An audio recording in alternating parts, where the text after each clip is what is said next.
El tiempo de la coagulación importantísimo. Claro que en la hemostasia tenemos externa e interna. La externa va a ser el cirujano y interna los procesos de los factores de coagulación que tiene la sangre. La hemostasia natural, ¿qué pasa? Es la respuesta reactiva a la lesión arterial o venosa, destinada a, 1, impedir o detener la hemorragia. 2, confinar su acción de manera específica al sitio lesionado. Perfecto. Mira, aquí estamos hablando de todo un proceso de la hemostasia, ¿no? La hemostasia, funciones. Controlar la hemorragia en la herida, claro, en las heridas. Es la hemostasia, ¿no? Controlar la hemorragia en las heridas. Qué importante eso. Vamos a ir desarrollando aquello. Ayudar a preservar la integridad vascular también. Participar en la respuesta inflamatoria también. Participar en la cicatrización. Y ayudar a preservar la integridad vascular, que, por ejemplo, se ha producido un accidente, una fractura de fémur, y bueno, inclusive ya, vamos de una más de tibia y peroné. Y de ahí se ha lesionado la arteria tibial posterior, que es importante, que le lleva la irrigación hacia el pie. Y se necesita una plastía. Entonces ahí va también la hemostasia, cumple la función de preservar la integridad. Hay que preservar la integridad vascular, que es importante eso, para controlar la hemostasia como tal, ¿no? Hemostasia, componentes. Interactúan de manera sucesiva. Mecanismos procoagulantes, está bien, promueven la hemostasia localizada, perfecto. Yo quiero decirles una cosa aquí. No vamos a entrarnos a la fisiología. Si nos entramos a la fisiología, nos terminamos en 50 hojas o tal vez 100 hojas. ¿Para qué entrarnos a la fisiología? No quiero entrar a la fisiología. Por eso voy a tomar conceptos grandes. Ahí paramos, ¿no es cierto? Que nos sirvan y nos van. Mecanismos procoagulantes, perfecto. Mecanismos anticoagulantes, muy bien. Eso que impiden la trombosis generalizada. Los mecanismos fibrinolíticos, perfecto. Mira, es así. Esos son que interactúan de manera sucesiva. ¿Qué son? Los componentes de qué? De la hemostasia. Muy bien. Perfecto. Factores procoagulantes promueven la hemostasia localizada. Factor vascular, factor plaquetario, factores plasmáticos. Es todo un proceso impresionante e interesante cuando se produce una lesión vascular. Esa lesión vascular, de donde está, que está sangrando, ¿qué tiene que pasar? Tiene que solucionarse, tiene que parcharse, en otras palabras así. De lo contrario va a seguir sangrando todo el tiempo. Ya vamos a ver cómo es el sangrado arterial, venoso, todo eso. Entonces, ¿qué hacen ahí los factores de las plaquetas? Qué importante, los factores de coagulación, que no vamos a entrar ahí. Mira que es importante eso, ¿no? Factor vascular, factor plaquetario y factores plasmáticos, correcto. Esos son los factores procoagulantes, ¿no?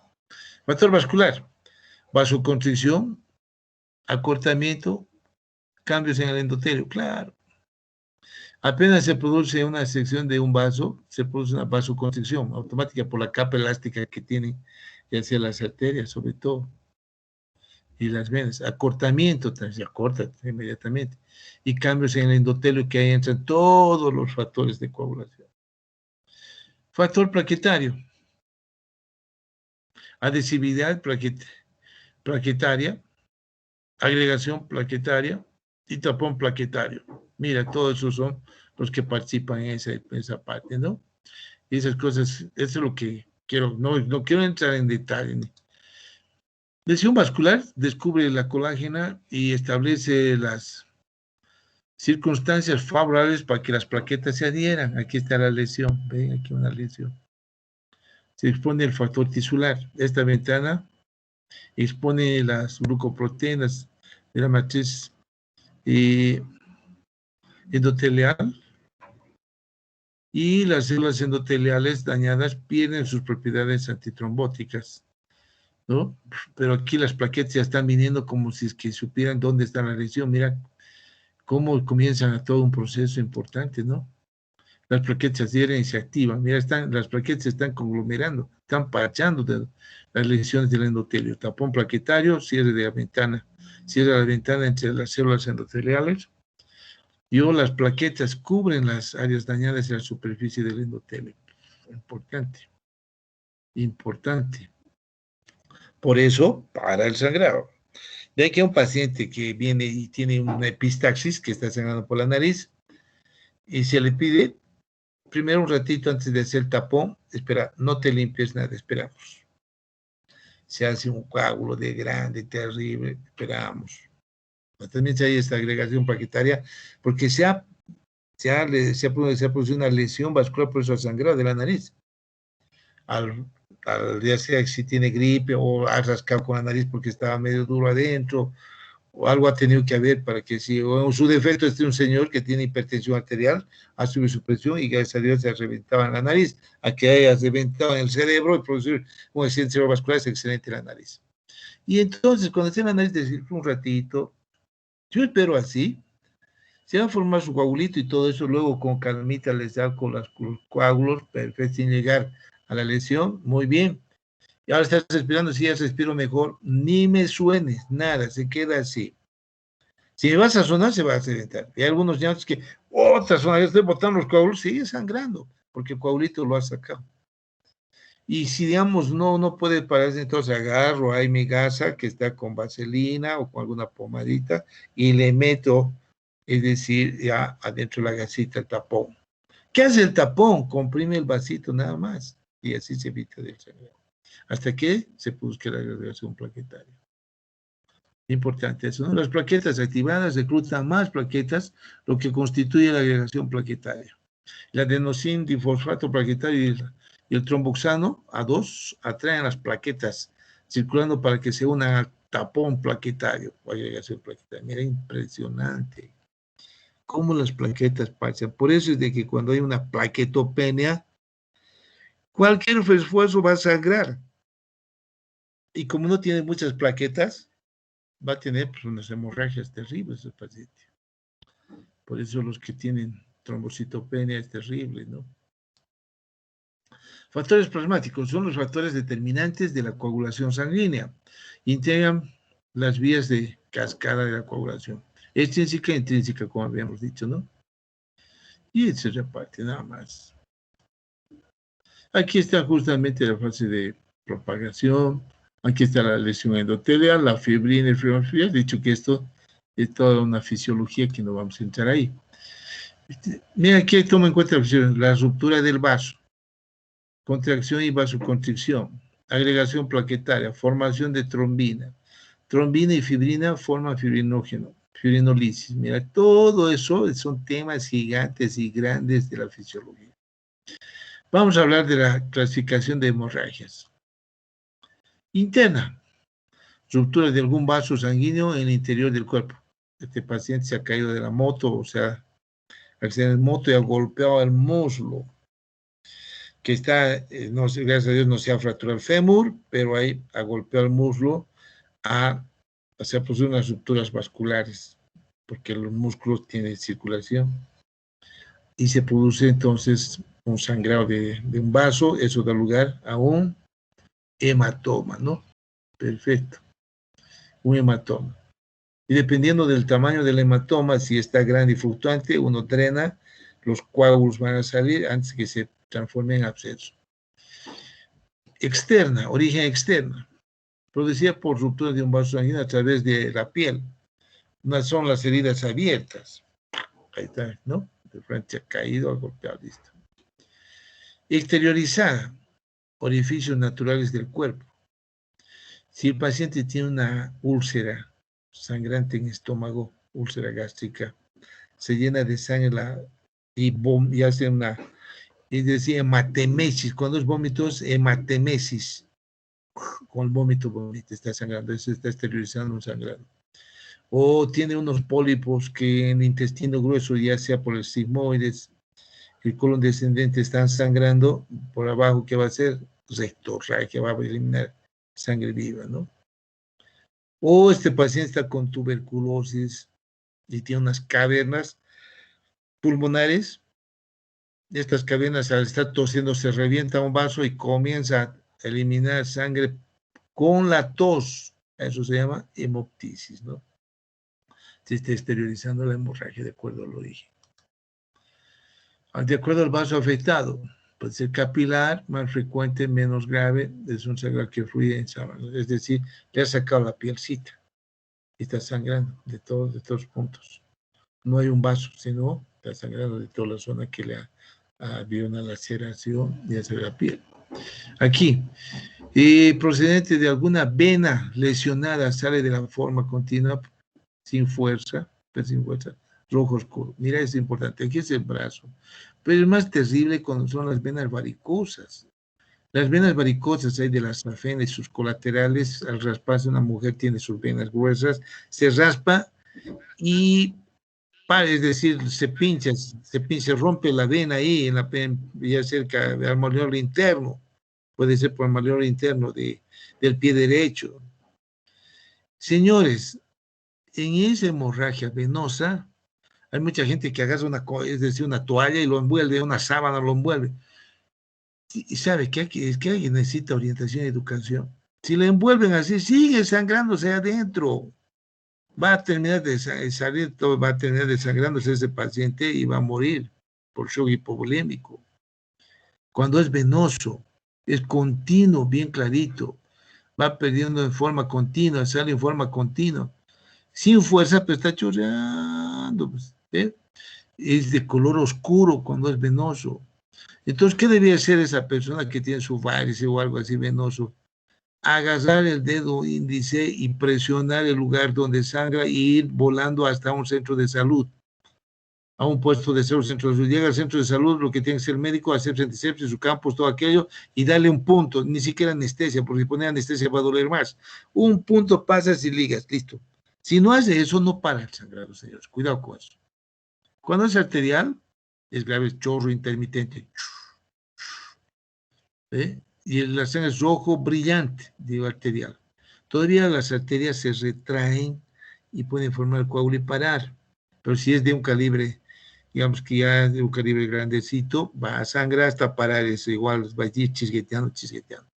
Y ahí es importante tomar esas conductas de acuerdo a lo que uno ve, ¿no es cierto? Es importante eso. La etiología.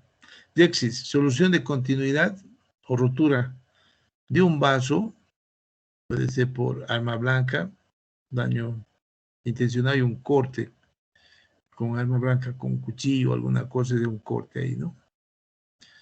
Diéresis, lesión, es una lesión por incisión quirúrgica.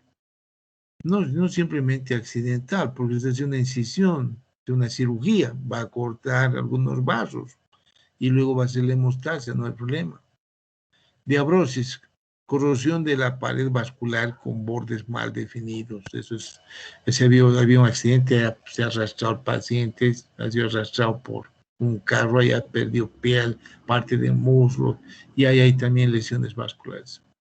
Diapéresis, aumento de la permeabilidad de los vasos sin perder su integridad anatómica, con la consiguiente salida de elementos formes. Es lo que las mujeres que tienen varices grandes, es decir, ¿qué pasa?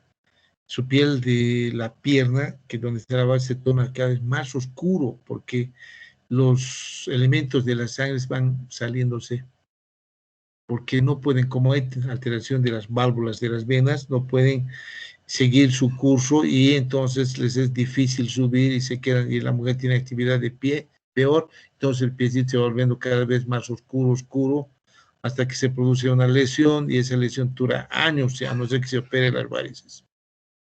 Una úlcera varicosa, ¿sí? El tiempo, ¿no? Secundaria.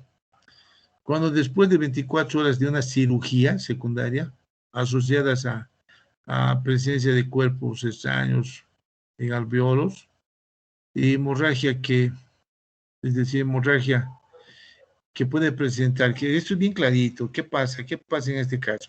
El paciente ha sido operado y cuando estábamos cesando la pared estaba con presión baja. Y cuando uno ve, no está sangrando, hay buena hemostasia, pero esa presión está baja. Por eso que cuando esté haciendo hemostasia, el control de la hemostasia, el cirujano debe preguntar al anestesiólogo, ¿cómo está la presión? Está bien, 120/80, excelente. Gente, no sangres también. Pero no, el doctor está medio chocado el paciente. ¿Con cuánto está? Está 80-40. Claro, no va a sangrar. Pues. A ese paciente, ¿qué va a pasar? Lo cerró la pared porque no sangraba, luego han subido la presión todo el anestesiólogo y deja un dreno tubular. Llega a su, después de las salas de recuperación, pasa les decía, a la cama asignada, y el dreno tubular comienza a marcar sangre, hay unos 20, 30, 40 cc de sangre viva. Señores, ese rato hay que entrar a operar, operar. Se ha soltado o no se ha ligado ese vaso, con lo que ha reaccionado al paciente, con que le han cargado volumen de sangre, todo, o te habrían puesto unidades de sangre, subió la presión y recién va a comenzar. Entonces, pero no hay que perder tiempo, no hay que ver, veremos si para, vamos a ver cómo va a ir el sangre. No, si por el dreno ya ha salido más de 50 cc, adentro hay mayor cantidad, porque no todo el sangrado va a salir por el dreno. Eso hay que ver, ¿no? Y entonces, y tanto que primaria es producida intraoperatoriamente durante el proceso quirúrgico. Se hace la diáresis y comienza a sangrar, ¿no? Son dos cosas que hay que ver de acuerdo al tiempo. Técnicas de hemostasia. Compresión. La compresión consiste en hacer presión con una compresa, o sea, y de esponjar doblada sobre las superficies capilares sangrantes, en donde se produce la llamada hemorragia en sábana. Y como el tejido celular subcutáneo, esta presión se ejerce con los dedos a través de la compresa sobre los planos profundos, teniendo cuidado de no frotar para no destruir los pequeños coágulos. Claro, generalmente comienza uno cuando hace la diéresis, los vasos más grandes comenzamos a cauterizar, pero no de hecho manejar puro cauterio. Señores, ¿qué tipo de tejido nos deja el cauterio? Quemadura, estamos quemando. Y si utilizar harto cauterio no va a haber, pues el proceso de cicatrización va a estar alterado. Eso hay que tomar muy en cuenta. Entonces, aquí la compresión de esperar 3 a 4 minutos, los coagulitos, los procesos de coagulación de la paciente va a funcionar y se va a parar. Pero los de calibre, que tienen un calibre que se puede visualizar esa vena o esa arteria, en su defecto se cauteriza, si es de un calibre que es para cauterizar, pero si es un poco grandecito, deme una seda para hacer la transficción, seda 3 ceros. Perfecto, me lo monta en la agujita porque es solo para dar un puntito. No voy a estar utilizando una seda con aguja, no, me lo va a montar la sedita, yo doy un punto, ligo, tranquilo, y te vuelvo todavía más seda para el próximo punto. Yo tengo que saber manejar todo bien, ¿no? Pinzamiento, claro, del siguiente paso, he hecho compresión, siguiente es pinzamiento. Por eso es de que he parado primero los vasos más que están sangrando, los he hecho compresión, yo después pienso, es decir, veo cómo está ya parado, perfecto. No puedo frotar la herida, los coágulos que están ahí bien claritos los voy a desprender y va a volver a sangrar. El pinzamiento consiste en tomar con la punta de una pinza hemostática, que en este puede ser la Kelly, las Kellys más utilizamos, el vaso sangrante y presionarse hasta que se efectúa la hemostasia algunas veces. Pero si yo presiono, mejor cauterizo, por más de que sea parado, porque va a subir la presión, o durante el acto quirúrgico voy a mover. Algunas veces ahí está sangrando en la pared y eso que sangra la pared va escurriéndose hasta adentro y cuando está en centro de cavidad, ¿de dónde sangra? ¿De dónde sangra? Uno está loco. Y sin embargo, de la pared está bajando. Mira, por eso es que desde hace uno a las 10 tiene que hacer la hemostasia para estar trabajando, pasando los planos. No es importante. Nunca se debe tratar de pinzar un vaso sin haber localizado exactamente el punto donde sangra. Si le agarro por un lado, no voy a parar, tengo que agarrar justamente al vaso. Para ello se coloca la pinza perpendicular al vaso o delante de él para ocluir su luz y cauterizar o ligar dependiendo del calibre. Eso está clarísimo.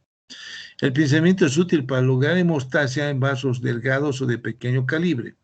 La maniobra correcta consiste en hacer presión con la compresa de esponja sobre la región cuantas veces sea necesario para secar la sangre extravasada y ver exactamente cuál es el vaso que sangra. Correcto.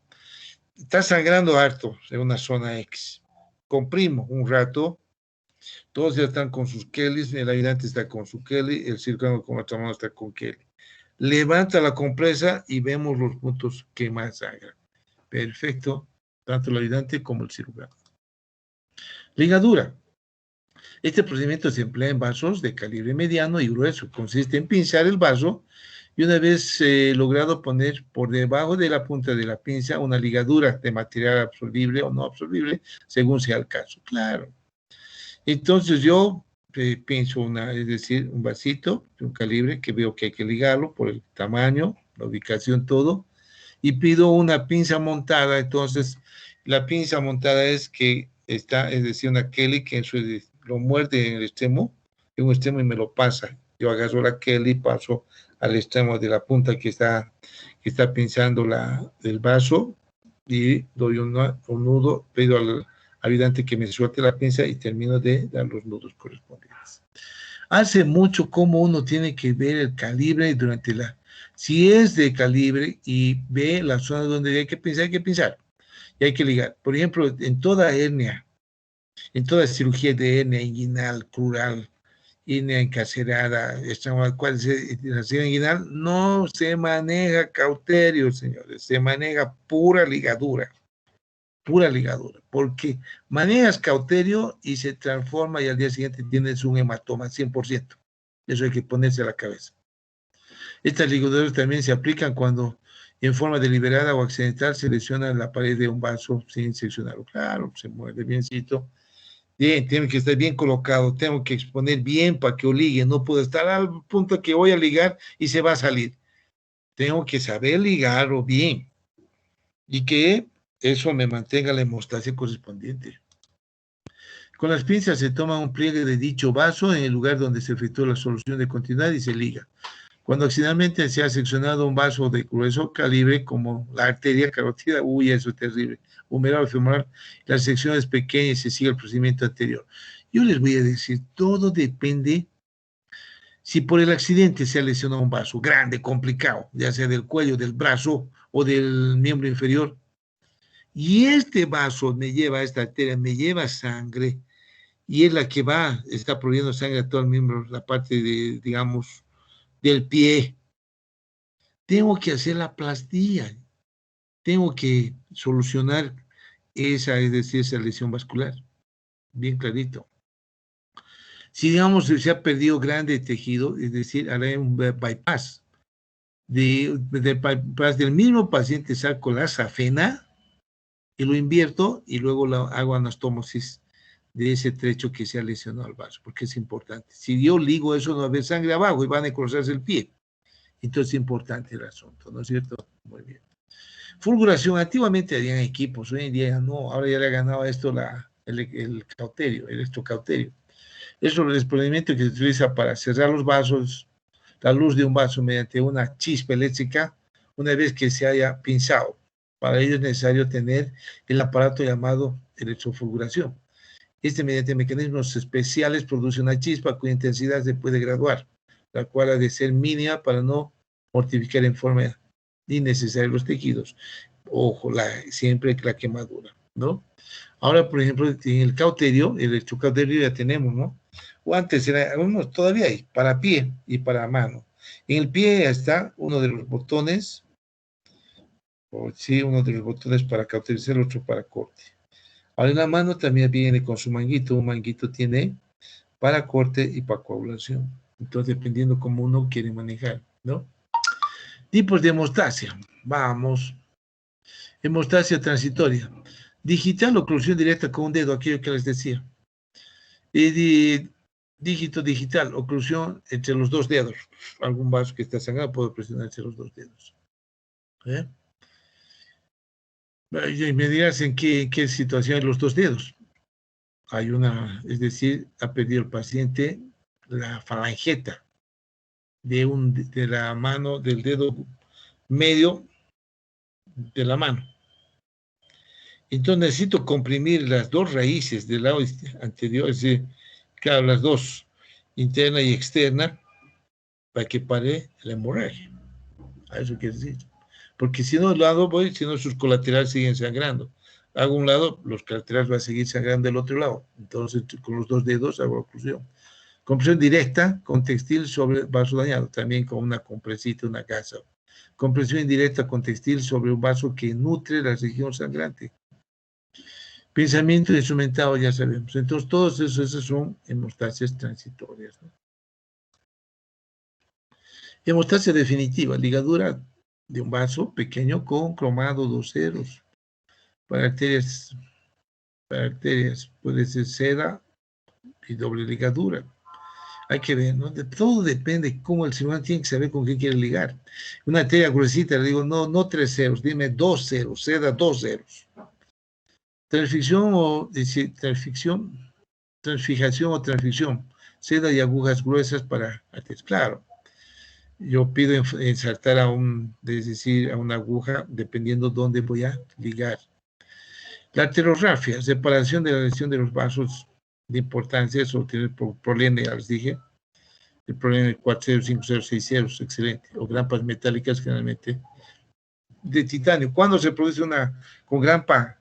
Es decir, cuando se hace una hemostasia definitiva con grampa. Esa es la cirugía laparoscópica y el triángulo de Calot, donde está la arteria cística, ¿no? El lecho hepático, el cístico, ahí está el triángulo de Calot.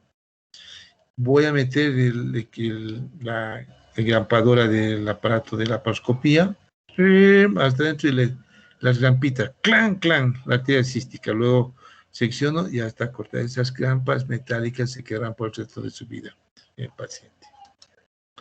Hemostasias eléctricas, ya es la que ya hemos conocido, ¿no? Utiliza energía para formar calor y cortar, calor y corte es el su cauterio. Utiliza energía en microondas con frecuencia promedio, existe monopolar y bipolar. El monopolar utilizan generalmente los neurocirujanos, es bastante suave, porque ahí está el cerebro. Energía aplicada en la punta única y conducida al cuerpo a través de una placa de tierra. Y entonces el electrocauterio es el corte, está haciendo la unión de la corriente.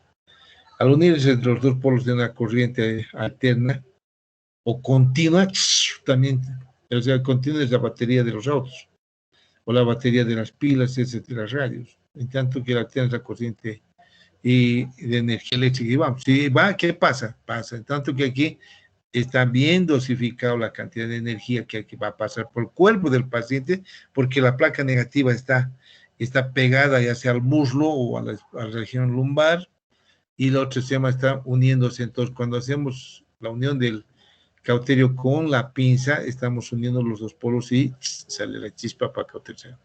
Descargas cortas y no prolongadas, ¿no? Eso va entre 25 a 30 watts. Nitrógeno líquido, menos de 116 grados centígrados. Esta hemostasia por frío generalmente utilizan los ginecólogos, ¿no? Puedes decir, por criocoagulación, por criocauterio. Con criocauterio maneja mucho las úlceras del cuello uterino, toda esa parte bastante manejan para hacer, es decir, la hemostasia correspondiente de todas esas zonas, ¿no? La hemostasia cumbre, entonces compresión, desde aquí la hemostasia química, son compresas de gelatina. Y aquí está el gelfuan y otras que vamos a ver. Y las células oxigenadas con oxigel, ¿no? Y hay muchas otras que vamos a ver. Aquí quiero llegar de estas esponjas, que en su composición son gelatinas. Hay una laceración del hígado y debo cerrar. Entonces muchas veces le pongo esto, le comprimo y después de comprimir le pongo entonces el gelfuan por toda la apertura, cosa que se pueda disolver. El gelfuan se vuelve gelatina y se pueda producir una hemostasia, porque una hemorragia en napa, ¿no? Entonces ahí se pone. Son bastante complejas, son cirugías, son en accidentes de tránsito donde hay una laceración complicada del hígado, y es un ejemplo donde más utiliza.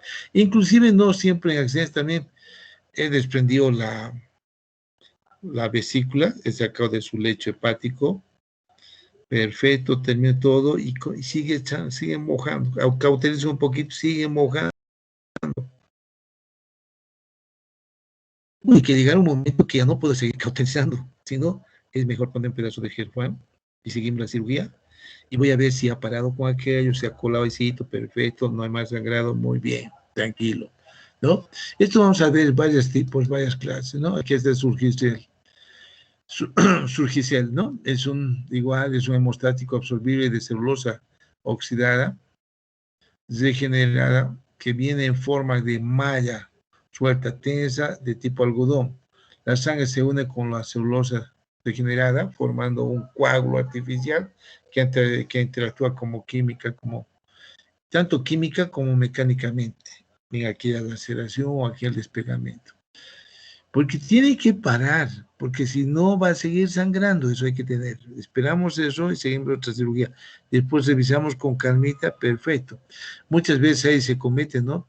El segundo ayudante, que es un interno de cirugía, que está rotando cirugía, es el que está separando el hígado cuando uno está trabajando entre la vesícula, vías biliares. El primer ayudante está delante ayudando también separando todo eso, pero al interno de cirugía no vas a moverte mucho, no vas a girar la valva, pues se va a entrar al hígado. Tiene que ser ahí en la posición que te pongo, dice el cirujano, no cambies de posición. Y algunos estudiantes, no sé, se ponen medio nerviosos, es decir, palanquean y ¡can! Se ha entrado al hígado, ahí están fregados. Pues se ha entrado, porque es un doyen, un separador metálico. Y como está en el hígado, había que mantener ahí, no balancearse, y entonces la punta del separador se ha entrado al hígado, ahí comienza el lío más grande, porque tenemos que parar el sangrado, ¿no? Espongostán, es otro igual, es un hemostático fabricado de esponja, de gelatina, el mismo mecanismo que te tiene, ¿no? Para entonces, el Gelfan que habíamos dicho, esponja y polvo de gelatina absorbible, ¿no? Estas esponjas, con el tiempo se van absorbiendo, se pierden. Pero eso ayuda a que se forme el coágulo, ese coágulo se va a ir formando y tranquilamente va a parar de sangrar, ¿no? Primero se realiza hemostasia por comprensión directa, ante cualquiera. Nunca tallar la zona sangrante. Ojo, mira que si está sangrando en un lugar que es como lecho hepático u otro, no estar escarbando. Ahí nomás paramos, cauterizamos y paramos. Pinzar con instrumentos de hemostasia, algún vasito, ángulo de 45 grados y ligar con ligaduras libres. Sí, se puede hacer. Si no, hay que hacer, porque son zonas que debemos. Ya es que hay muchas partes delicadas de la cirugía que uno tarda, espera, y hay otras zonas que uno tiene que volar, es decir, unos pasos que hay que volar, hay que ganar tiempo, y otras que hay que ir con mucha calma. Las complicaciones, vamos. Las complicaciones están la equimosis, ¿no? La equimosis, eso, pues, toda esa parte oscura. Y cuando existe una equimosis, por ejemplo, en la región frontal, eso va a bajar hasta los párpados, de los párpados al pómulo, y todo eso se va a violáceo, va a ir absorbiendo, va a ir vagando.